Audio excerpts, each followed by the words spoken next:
Exercise 8th जी complete हो चुकी है। आज की क्लास में एक्सरसाइज 8th एच स्टार्ट करेंगे, जिसके क्वेश्चंस एसर्शन रीजन क्वेश्चंस पर बेस्ड हैं। तो इसके लिए डायरेक्शंस हैं। Each question consist of two statements, namely assertion A and reason R. For selecting the correct answer use the following code. माने इसमें 4 कोड्स दिए हुए हैं। तो किस कंडीशन को, जो एसर्शन ए और रीजन आर है, वो किस कोड को फॉलो करता है, कौन सा कोड उसके लिए करेक्ट है, ये देखना है। तो देखिए, कोड ए करेक्ट कब होगा? Both assertion A and reason R true and reason R is the correct explanation of assertion A. माने एसर्शन ए करेक्ट हो, ट्रू हो, रीजन आर ट्रू है और रीजन आर करेक्ट एक्सप्लेनेशन किसका है? Assertion ए का है। तो कोड ए करेक्ट होगा। बी कोड के लिए करेक्ट होने के लिए कि both assertion A and reason R true, कि एसर्शन ए ट्रू है, रीजन आर ट्रू है and reason R is not the correct explanation of assertion A, और रीजन आर एसर्शन ए का करेक्ट एक्सप्लेनेशन नहीं है। तो कोड बी करेक्ट होगा। C में एसर्शन ए इज ट्रू, कि एसर्शन ए ट्रू है but reason R is false, लेकिन रीजन आर फॉल्स है, तो कोड सी करेक्ट होगा। डी में क्या होगा? एसर्शन ए इज फॉल्स, कि एसर्शन ए फॉल्स है but reason R is true. अगर रीजन ट्रू है और एसर्शन फॉल्स है तो इसका मतलब है कोड डी करेक्ट होगा। अब क्वेश्चन नंबर 1 है इसका, एसर्शन ए, एक स्टेटमेंट ए गिवन है और रीजन आर गिवन है। तो एसर्शन ए में क्या है? 9.17 and 24.86 are like decimals. 9.17 and 24.86 are like decimal. तो लाइक डेसिमल्स क्या होते हैं? जिनमें डेसिमल के बाद में बराबर बराबर डिजिट्स आती हैं, नंबर ऑफ डिजिट्स इक्वल होती हैं। जैसे पॉइंट है, पॉइंट जो लगा है जिसको डेसिमल बोलते हैं या पॉइंट बोलते हैं, तो पॉइंट के बाद में इसमें 1 2 डिजिट्स आई हैं और 24.86 में 2 डिजिट्स हैं। इसमें भी पॉइंट के बाद 2 डिजिट्स हैं। तो पॉइंट के बाद अगर नंबर ऑफ डिजिट्स सेम है, इक्वल है, नंबर ऑफ डिजिट्स इक्वल है, इसका मतलब वो लाइक डेसिमल होंगे। अगर पॉइंट के बाद 1 डिजिट हो दोनों में, जितने भी नंबर हैं, तो वो लाइक डेसिमल होंगे। अगर पॉइंट के बाद में 2 डिजिट्स, हर नंबर में पॉइंट के बाद 2 डिजिट्स हो तो लाइक डेसिमल होंगे उसके। अगर पॉइंट के बाद 3 डिजिट्स हर नंबर में हो तो इसका मतलब वो लाइक डेसिमल है। तो यहां पर पॉइंट के बाद 2 डिजिट्स हैं तो नंबर ऑफ डिजिट्स सेम है, इक्वल है, इसका मतलब है कि दोनों, ये क्या है? लाइक डेसिमल है। तो ये ट्रू स्टेटमेंट है। कैसा है? ट्रू है। तो इसमें क्या हो गया? Assertion A is true. एक ये आपने जस्टिफाई किया कि assertion A is true statement है। अब देखिए रीजन आर में all unlike decimals can be converted into like decimals.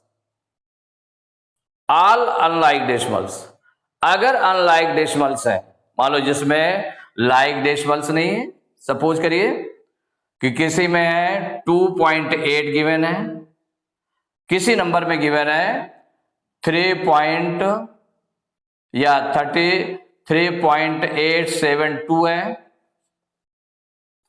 और कोई नंबर आपका ऐसे दिया हुआ है 16.24। तो देखिए, इसमें पॉइंट के बाद 1 डिजिट हो गई, इसमें पॉइंट के बाद 3 डिजिट हो गई, इसमें पॉइंट के बाद 2 डिजिट हो गई। तो इसको लाइक डेसिमल में कन्वर्ट कर सकते हैं। क्या, कैसे? कि पॉइंट के बाद जो नंबर लिखा है, सबसे देखेंगे पॉइंट के बाद में इसमें 3 डिजिट्स है, तो अगर पॉइंट के बाद सभी में 3 डिजिट्स हो जाएं तो वो लाइक डेसिमल हो जाएंगे। तो इसका मतलब हुआ इसमें पॉइंट के बाद 8 है तो इसमें 2 0 बढ़ा लें, और पॉइंट के बाद इसमें 2 डिजिट है तो एक 1 0 बढ़ा देंगे, तो 3 डिजिट हो गई, 3 डिजिट इसमें भी हो गए, 3 इसमें भी हो गए, 3 इसमें भी हो गए। तो इसका मतलब इसको हम कन्वर्ट कर सकते हैं।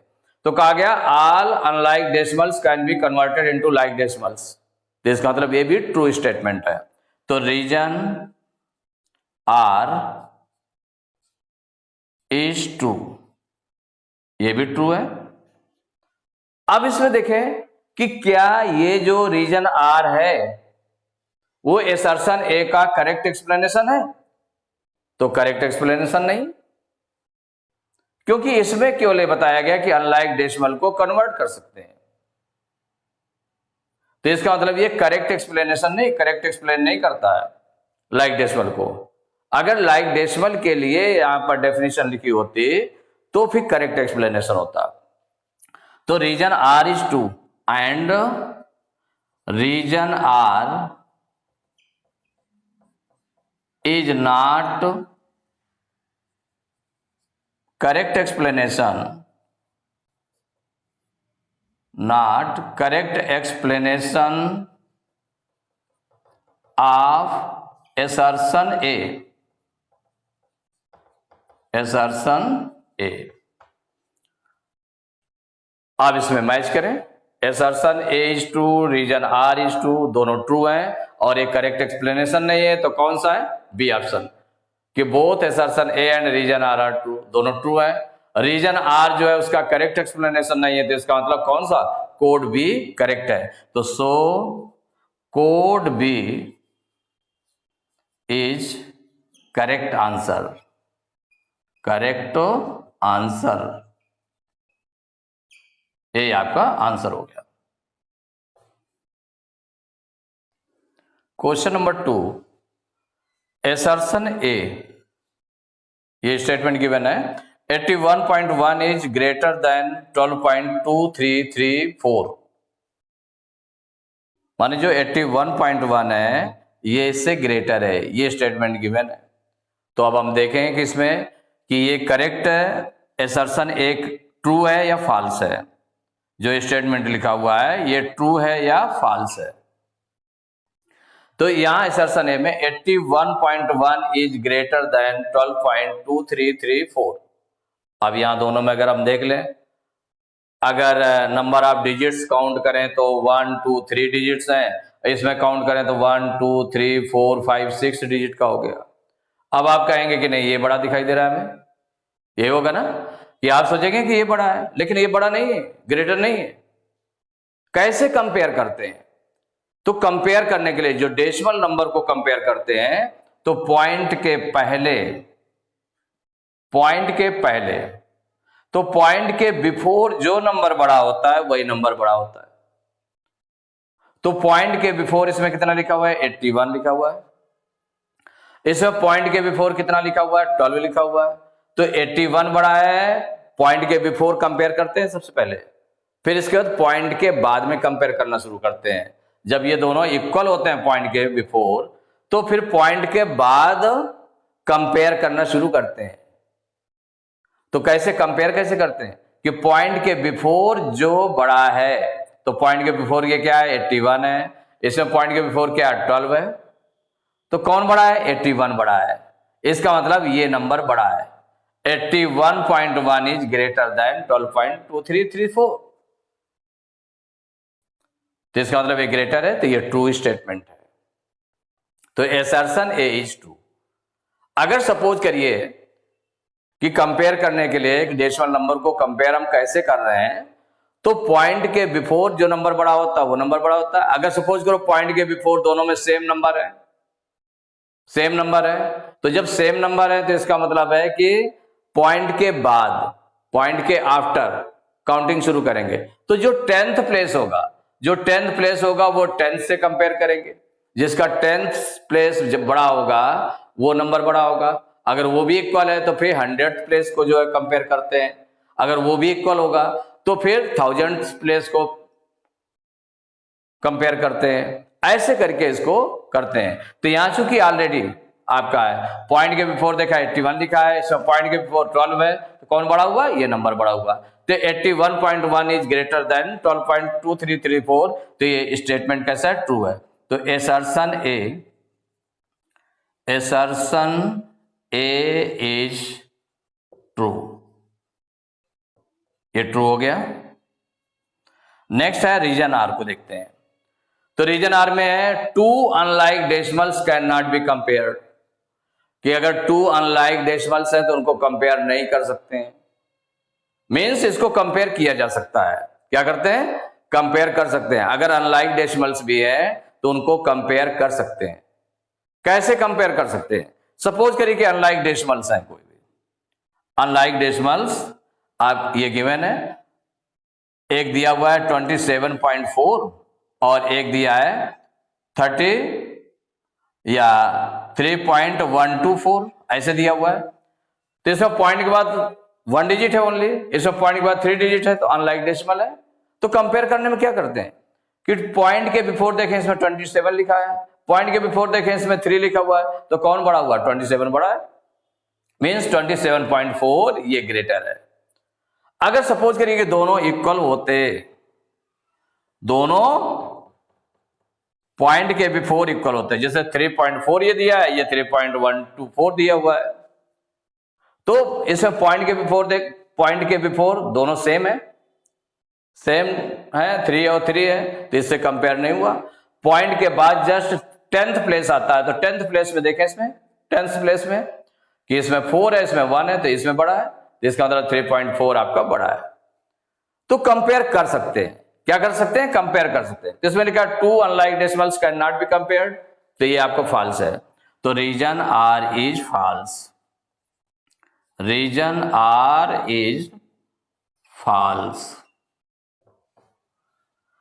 अब आपने क्या देखा? Assertion A is true but reason R is false. ये कौन सा कोड है? Assertion A is true but reason R is false, ये सी है। तो इसका मतलब सी कोड जो है वो करेक्ट है। तो क्या हो गया? So code C is correct answer, is correct answer, यही आंसर हो गया आपका। तो क्वेश्चन नंबर 3, एसर्शन ए, ये स्टेटमेंट गिवन है 6.6 इज ग्रेटर देन 6.06, माने इसमें भी कंपेयर किया गया है और बताया गया है कि 6.6 इज ग्रेटर देन 6.06। तो ये करेक्ट स्टेटमेंट है या फॉल्स है, ये देखना है ट्रू है या फॉल्स है। तो एसर्शन ए में देखें, पॉइंट के बिफोर कंपेयर करते हैं, तो पॉइंट के बिफोर होल नंबर्स होते हैं ना, तो पॉइंट के बिफोर जो होल नंबर्स है उनको कंपेयर कर लें। तो पॉइंट के बिफोर इसमें 6 है, इसमें भी 6 है, सेम होल नंबर है। इसका मतलब है कि जो पॉइंट के बिफोर जो होल नंबर्स लिखे हुए हैं उससे कंपेयर नहीं हो पाया। अब चलते हैं डेसिमल के बाद, आफ्टर डेसिमल। तो पॉइंट के बाद देखें, जस्ट जो फर्स्ट डिजिट है जिसको 10th प्लेस बोलते हैं, कौन सा बोलते हैं? 10th place. तो पॉइंट के जस्ट बाद जो 10th प्लेस है उसको कंपेयर करेंगे। तो इसमें पॉइंट के बाद देखिए 6 है, इसमें पॉइंट के बाद क्या है? इसमें 0 है। पॉइंट के जस्ट बाद आने वाला नंबर जो है 10th प्लेस पर, इसमें 6 है और इसमें 0 है, तो कौन बड़ा है? ये बड़ा है। इसका मतलब 6.6 इज ग्रेटर देन 6.06, तो ये ट्रू स्टेटमेंट है। तो assertion A is true, assertion A true हो गया। अब नेक्स्ट आप देखते हैं रीजन आर को, क्या है? रीजन आर, इसको कंपेयर करते हैं। रीजन आर, रीजन आर में देखते हैं। तो रीजन आर क्या है? बिटवीन टू डेसिमल्स, माने 2 डेसिमल नंबर्स हैं, having the same whole number parts, माने उनका जो होल नंबर पार्ट्स है, मींस पॉइंट के बिफोर जो नंबर्स है वो सेम है। The one with a larger digit at the first place after decimal will be greater. अगर होल नंबर पार्ट्स उनके सेम है तो पॉइंट के बाद, डेसिमल के बाद जो नंबर फर्स्ट डिजिट आ रहे हैं जिसका ग्रेटर होता है वही नंबर बड़ा होता है। तो इसका मतलब है कि ये जो है ट्रू स्टेटमेंट है आपका। रीजन आर क्या है? Is true. Reason R is true, true है। और देखें कि इसका ये जो एक्सप्लेन किया गया है इसमें असर्शन ए को ये जस्टिफाई कर रहा है, करेक्ट एक्सप्लेनेशन दे रहा है इसका। तो reason R is true and reason R is the correct explanation, the correct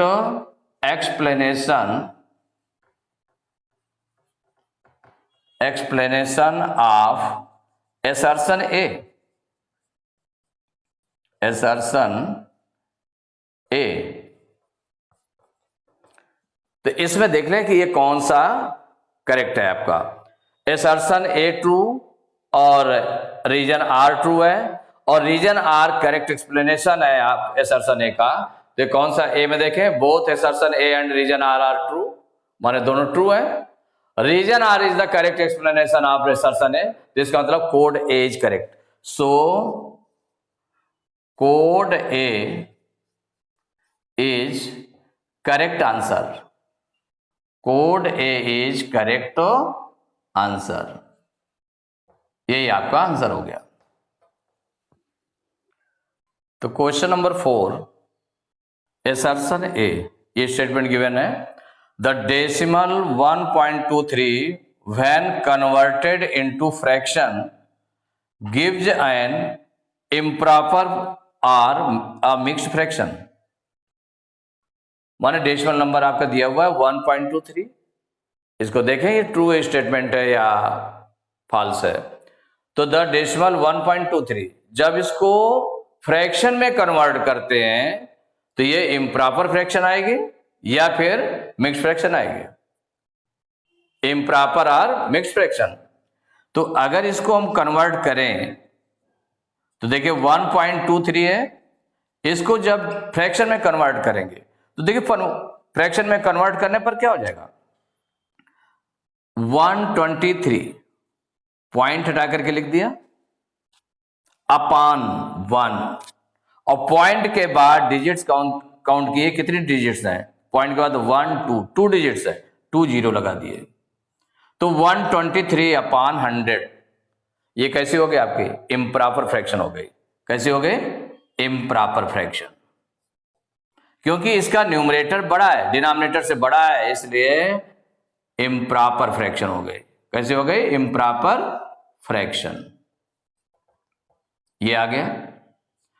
और इसमें अगर हम देखते हैं कि अगर इसी को चेंज कर देते हैं 123 अपॉन 100, जब इम्प्रॉपर फ्रैक्शन हो गए तो उसको मिक्स फ्रैक्शन में चेंज कर सकते हैं। तो 100 से इसको अगर हम डिवाइड करेंगे कितने टाइम जाएगा, 100 बन जा 100, 1 टाइम जाएगा, तो 1 होल माने 1 आपका आ गया होल नंबर में, और कितना बचेगा, तो 100 बन जा 100, 123 में 100 माइनस करेंगे तो कितना आ जाएगा 23, तो 23 रिमाइंडर जो बचेगा वो आ गया न्यूमरेटर में, तो 23 अपॉन 100। ये आपकी कैसी बन गई, mixed fraction, mixed fraction.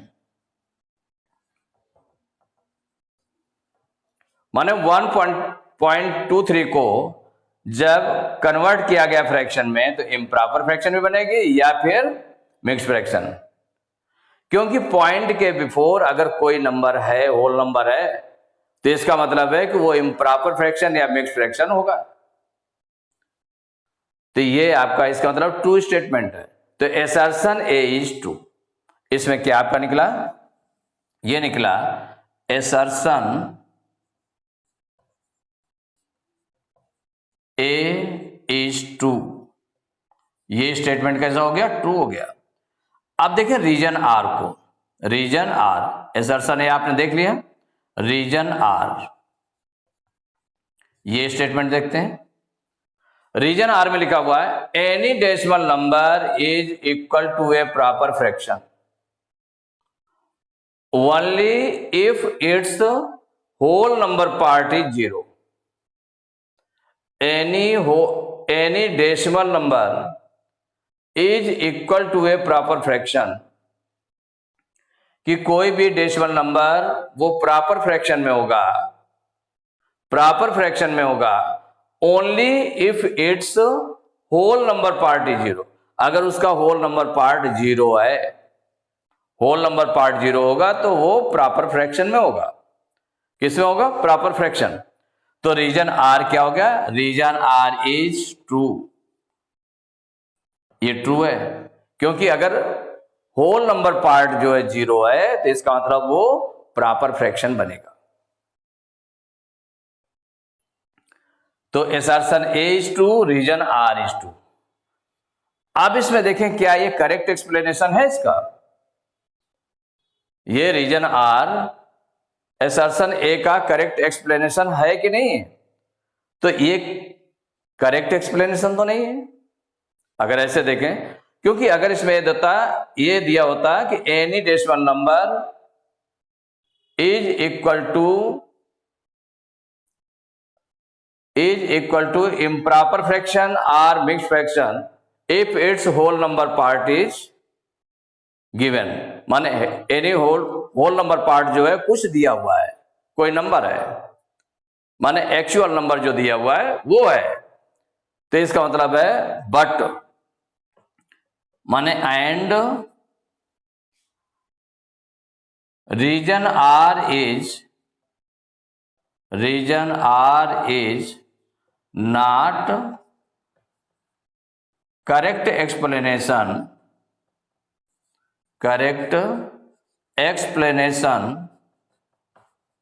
Of assertion A। जिसका मतलब ये क्या हो जाएगा? कौन सा ऑप्शन हो गया? तो इसमें देखें बी ऑप्शन में both assertion A and reason R true, दोनों ट्रू है, but reason R is not the correct explanation of assertion A। तो इसका मतलब code B is correct. So code B is correct answer, correct answer. ए आपका answer हो गया। तो so code B is correct answer.